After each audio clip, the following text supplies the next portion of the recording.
예, 정치입니다. 우리 국민은 윤석열 당선자를 제20대 대통령으로 선택했습니다.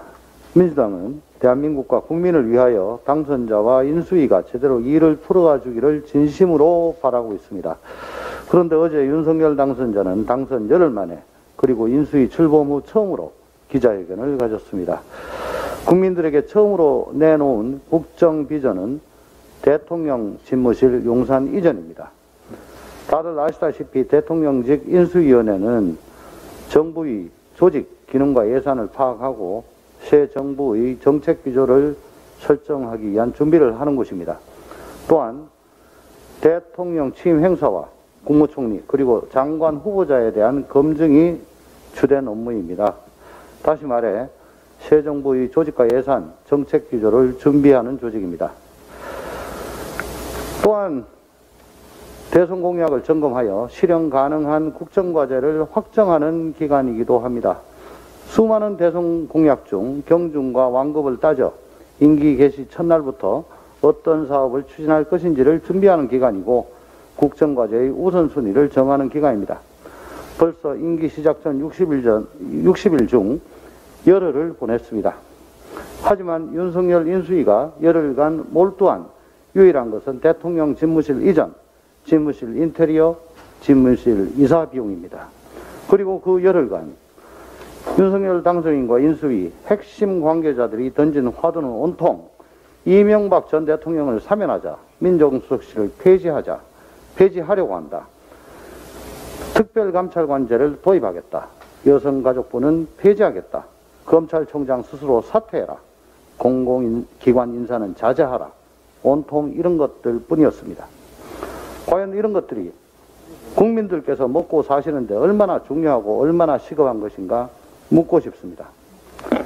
당선되면 당장 자영업 소상공인들에게 헌법이 보장한 보상을 하겠다.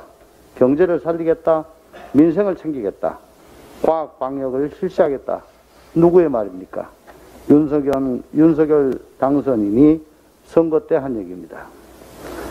그 일들에 대한 로드맵부터 만드는 것이 시급한 것 아니겠습니까? 또한 긴박하게 돌아가는 국제 정세 속에서 남북 문제를 어떻게 해결할 것인지에 대한 비전도 보여줘야 되는 거 아닙니까?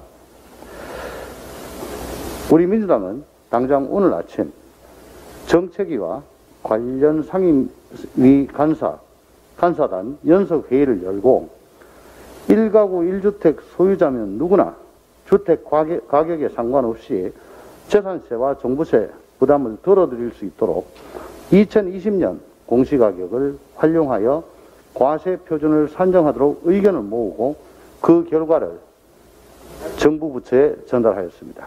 쉽게 말씀드리면 납세자 개개인은 2020년 납부액 이상으로는 세금 부담을 지지 않으셔도 되고 건강보험 부담도 가중되지 않습니다. 윤석열 당선인에게 진심으로 요청드립니다. 임기 첫날부터 국민들에게 보여드려야 할 것은 용산 집무실이 아니라 국민들께 약속드린 2차 추경입니다. 그리고 민생과 경제 회복에 대한 약속 이행과 안보 공백 우려 해소입니다. 그러기 위해 윤 당선인은 문재인 대통령과의 회동을 서둘러야 하고 국민의힘은 민주당과 현안에 대한 협상에 적극 나서야 됩니다. 우리 민주당은 당선인과 인수위에 적극 협조할 준비가 되어 있습니다. 그러나 보여주기식 대통령 집무실 이전 같은 것이 아니라 당장 국민이 먹고 사는 문제와 국민 통합에 꼭 필요한 정치개혁 그리고 안보 공백 우려를 해소하는 것이 우선입니다. 임기를 시작하기도 전에 국민들에게 실망을 주는 대통령 당선인이 되지 않기를 바랍니다. 감사합니다.